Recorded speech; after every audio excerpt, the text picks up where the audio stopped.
শিক্ষার্থী বন্ধুরা, আসসালামু আলাইকুম। তোমাদের মাহিন ভাই আবারও তোমাদের সামনে চলে এসেছে এবং অনেকদিন পরেই আসলাম। আর মাঝখানে বেশ কয়েকদিন ভিডিও দিতে পারিনি, এজন্য এক্সট্রিমলি সরি।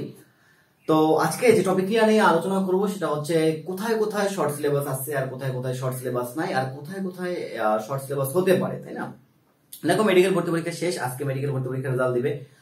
অনেকেই হয়তো চান্স পাবা না, মন খারাপ করার কারণ নাই, হয়তো তারা কোনো বিশ্ববিদ্যালয়ে চান্স পাবা, হয়তো আল্লাহ তাআলা এটাই লিখে রাখছে তোমাদের কপালে যে বিশ্ববিদ্যালয়ে পড়বা, মেডিকেলে পড়তে পারবা না।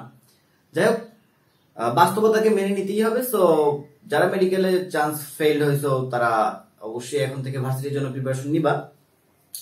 তো দেখো, মেডিকেল কিন্তু এবার ফুল সিলেবাস বলে কিন্তু একটা বেশ মজা নিয়েছে তোমাদের সঙ্গে। তো ফুল সিলেবাস বলে পরীক্ষায় শর্ট সিলেবাস থেকেই প্রশ্ন দিচ্ছে 65টা, বাকি 10টা দিচ্ছে ফুল সিলেবাস থেকে।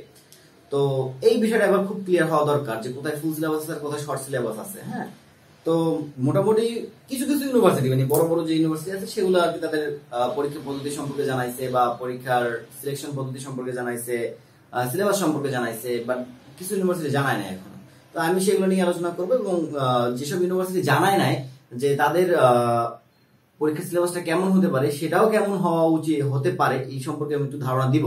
ওকে, সো ভিডিওটা সম্পূর্ণ দেখবে এবং মনোযোগ সহকারে দেখবে, আশা করি তোমার খুব উপকার হবে। ওকে, তো দেখো, আমাদের ক্লিয়ারলি অলরেডি বলে দিয়েছে বুয়েট, গুচ্ছ, ঢাকা ভার্সিটি, রাবি, এই চারটে ইউনিভার্সিটি কিন্তু অলরেডি বলে দিয়েছে যে আমরা পরীক্ষা নেব শর্ট সিলেবাসে। এদের পরীক্ষা কিছু হবে শর্ট সিলেবাসে হবে, ঠিক আছে? বুয়েটের ডেটটা এখনো জানা যায় না, বাট যদি বিগত সালের আমরা একটু অ্যানালাইসিস করার চেষ্টা করি, যে বিগত সালে যেভাবে পরীক্ষার সিস্টেমটা যদি অ্যানালাইসিস করার চেষ্টা করি, গত বছরটা কিন্তু এক্সেপশনাল। গত বছরটা আনবো না, গত বছরের আগে থেকে যদি চিন্তা করো দেখবা যে বুয়েটের পরীক্ষা ঢাকা ইউনিভার্সিটির পরীক্ষার বেশ কয়েকদিন পরেই হয়। হ্যাঁ, ধরো যে সর্বোচ্চ 1 সপ্তাহ থেকে 2 সপ্তাহের মাঝখানে গ্যাপ থাকে। সো ঢাকা ভার্সিটি ভর্তি পরীক্ষার ডেট জুন মাসের 6 তারিখে, খুব সম্ভবত জুন মাসের 6 তারিখে বা জুন মাসে হবে, ফার্স্ট উইকে। তাহলে বুয়েটের ডেট আমি ধরে নিতে পারি জুন মাসে, জুন মাসের হয়তো হচ্ছে গিয়া ধরো জুন মাসের 12 তারিখ থেকে 30 তারিখের ভিতরে হয়ে যাবে। এটা আমার প্রেডিকশন, আমি বলতেছি না যে এখানে হবে এরকম, বাট এটা আমার প্রেডিকশন, কারণ আমি অন্যান্য সময় থেকে দেখে আসতেছি এরকম ভাবেই হচ্ছে। ওকে, গুচ্ছ ইউনিভার্সিটি, গুচ্ছ তো চালু হলো গত বছর থেকে, সো গুচ্ছর এটা ক্লিয়ারলি ভাবে বলা যাচ্ছে না। তবে দেখো, এইচএসসি পরীক্ষা কিন্তু তোমার, মানে এইচএসসি 2022 ব্যাচের পরীক্ষা কিন্তু তোমার আগস্ট মাসে। সো এই 22 ব্যাচের পরীক্ষার আগেই কিন্তু অবশ্যই ভার্সিটি পরীক্ষা শেষ করতে হবে। তো যেহেতু আগস্ট মাসে এইচএসসি 22 ব্যাচের পরীক্ষা, সেহেতু এইচএসসি 21 ব্যাচের যে গুচ্ছ ইউনিভার্সিটি ভর্তি পরীক্ষা, এইটা কিন্তু অবশ্যই আগস্টের আগে হবে। তো সেখান থেকেও এটা প্রেডিকশন করা যায় যে এটাও জুন অথবা জুলাইতে হবে, ঠিক আছে? জুন অথবা জুলাইতে। ঢাকা ইউনিভার্সিটি 6 জুন আর রাজশাহী ইউনিভার্সিটি জুলাইয়ের 24 তারিখ, একদম কনফার্ম জুলাইয়ের 24 তারিখে পাক্কা ডেট দিয়ে দিয়েছে।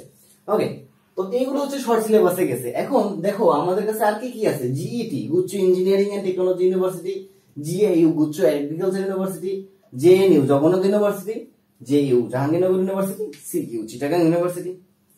এখন দা কোশ্চেন ইজ হিয়ার যে ভাই এরা কোন সিলেবাসে প্রশ্ন করবে।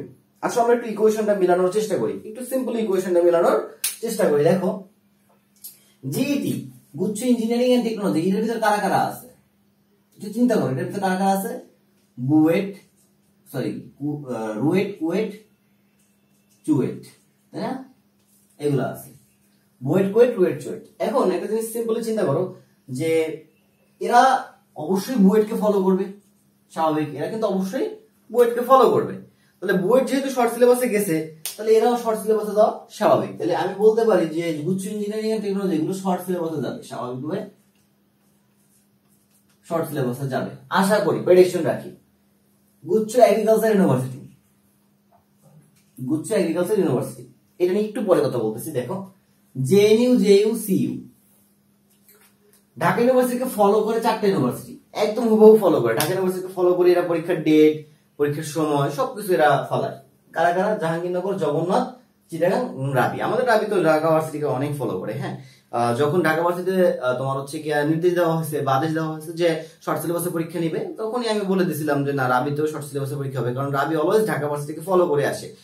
এখন ফলো কেন করে? কারণ বিশ্ববিদ্যালয়ের ভিতরে একটা আন্তঃযোগাযোগের একটা ব্যবস্থা থাকা দরকার বা একটা আন্তঃসমন্বয় থাকা দরকার, আদারওয়াইজ স্টুডেন্ট অনেক ভোগান্তিতে থাকে বা অনেক ভোগান্তি পোহাতে হয় স্টুডেন্টকে। এই জন্য ভার্সিটিগুলো নিজেদের ভিতরে একটা আন্তঃসমন্বয় করে নেয়। এই জন্য দেখা যাচ্ছে যে পরীক্ষার ডেট গুলাও একসাথে হয় না, পরীক্ষার সিলেবাস গুলো স্বাভাবিক একই টাইপের হবে।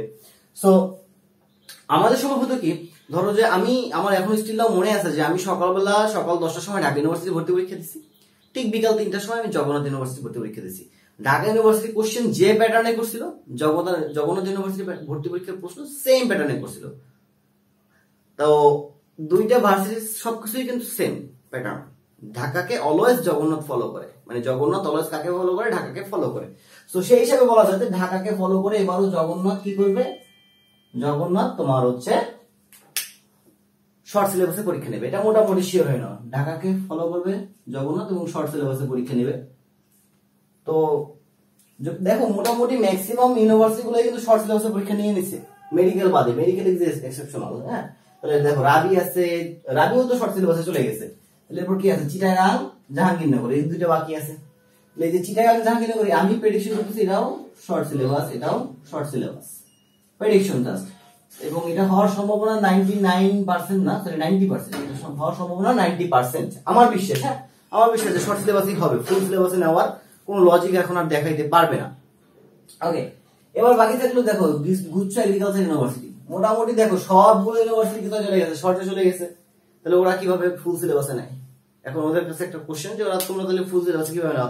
আর এই ছেলে পেলে গুলো যে অন্যান্য ভার্সিটি প্রিপারেশন গুলো নিল, অন্যান্য ভার্সিটি প্রিপারেশন তো শর্ট সিলেবাসে আছে। এখন তুমি একটা কৃষি পরীক্ষা নিবা, সেই একটা কৃষি পরীক্ষার জন্য হচ্ছে কি এখন আমি আবার শর্ট সিলেবাসে পড়াশোনা শুরু করব, এই ফুল সিলেবাস পড়াশোনা করব? এটা কি সম্ভব একটা স্টুডেন্টের পক্ষে এত অল্প সময়ে? তখন ওরাও বলবে যে গুচ্ছ এগ্রিকালচার ইউনিভার্সিটির কমিটিরাও বলবে যে হচ্ছে কি ঠিক আছে তাহলে আমরা এবার শর্ট সিলেবাসই নেই, সমস্যা নাই। তাহলে সেই হিসেবে বলা যায় এরাও শর্ট সিলেবাসে যাবে। কারণ সিম্পল একটা জিনিস চিন্তা করো, তুমি মনে করো যে ঢাকা ইউনিভার্সিটির জন্য শর্ট সিলেবাস প্রিপারেশন নিছো। এখন মনে করো তোমাকে আজকে ইঞ্জিনিয়ারিং এন্ড টেকনোলজি, গুচ্ছ ইঞ্জিনিয়ারিং টেকনোলজি বললো কি তুমি ফুল সিলেবাসে প্রিপারেশন নাও, কারণ ফুল সিলেবাসে আমরা পরীক্ষা নেবো। এটা কি সম্ভব? একটা স্টুডেন্ট এত স্বল্প সময়গুলো পারবে? পারবে না। সো মোটামুটি আশা করা যায় যে সব জায়গাতেই শর্ট সিলেবাসে ভর্তি পরীক্ষা হবে। দু একটা থাকবে ব্যতিক্রম, এটা স্বাভাবিক, কিছু করার নাই, মেনে নিতে হবে। তবে দেখো আমাদের মেজর যে ইউনিভার্সিটি গুলো আছে এগুলো কিন্তু সব শর্ট সিলেবাসে। ওকে, আচ্ছা, তো এখন এই হচ্ছে কথা। তো তোমাদের জন্য একটা বিশেষ ঘোষণা আছে, সেটা হচ্ছে ঢাকা ভার্সিটি ভর্তি পরীক্ষার জন্য আমার স্পেশাল কোর্স আছে, সেটা হচ্ছে ডিইউ কেমিস্ট্রি কোর্স। এবং এই কোর্সটা চালু হবে 12 মে 2022 থেকে। 12 মে 2022 থেকে এই কোর্সটা চালু হবে। সো একটু মনোযোগ সহকারে ভিডিওটা দেখো। কোর্সটা হচ্ছে আমি বেসিক্যালি 3টা ফেজে ভাগ করছি। শুধুমাত্র কেমিস্ট্রি পড়াবো, শুধুমাত্র কেমিস্ট্রি, অন্য কোনো সাবজেক্ট না, অনলি কেমিস্ট্রি পড়াবো। কোর্সটাকে আমরা 3টা ফেজে ভাগ করছি। একটা হচ্ছে বেসিক ফেজ, তারপর হচ্ছে তোমার রিটেন চেকআপ, দেন হচ্ছে গিয়া question bank solving. First of all আমরা বেসিক ফেজের ক্লাস করবো, then written checkup, then question bank solving. ঠিক আছে?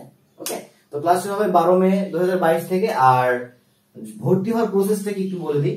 দেখো যে 01321935059 এই নম্বরে তোমাকে সেন্ড মানি করতে হবে বিকাশ অথবা নগদ থেকে। এবং কোর্স ফিটাও বলে দিচ্ছি, বিকাশ অথবা নগদ থেকে সেন্ড মানি করতে হবে। কোর্স ফি অনলি 1500 টাকা, অনলি 1500 টাকা। কোর্স ফি অনলি 1500 টাকা, জাস্ট 1500 টাকা। এই নম্বরে সেন্ড মানি করবা। হ্যাঁ, সেন্ড মানি করবা। তারপরে সেন্ড মানি করার পরে কি করবা, টেলিগ্রাম অথবা হোয়াটসঅ্যাপে এই নম্বরই মেসেজ করবা যে ভাইয়া অথবা আপু আমি হচ্ছে এই নম্বর থেকে টাকা পাঠাইছি, আমার লাস্ট এত।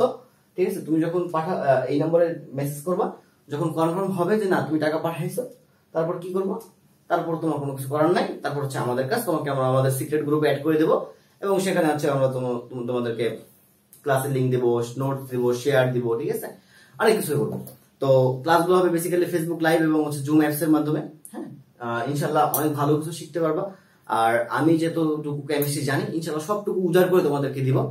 আর এই সম্পর্কিত বিস্তারিত জানতে যে ডেসক্রিপশন বক্সে একটা পিডিএফ ফাইল দেওয়া আছে, ওটাতে তুমি ক্লিক করো, অথবা আমার এই যে টেলিগ্রাম গ্রুপে জয়েন করতে পারো, অথবা হচ্ছে আমার এই ফেসবুক গ্রুপে জয়েন করতে পারো। সবগুলোর লিঙ্ক তুমি ডেসক্রিপশন বক্সে গেলে পাবা।